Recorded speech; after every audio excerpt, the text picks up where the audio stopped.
បនទៀបហៀបចូលបនភ្លុំ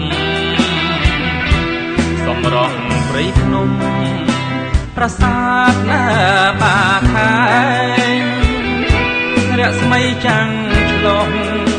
សុសសពកន្លែងជាយោបនលែងនឹងផ្នត់នៅព្រឹក្សាអាសូររុកកជាតិដោះជាតិទាំងថ្មកំជួយលំអប្រាងព្រៃបំបតា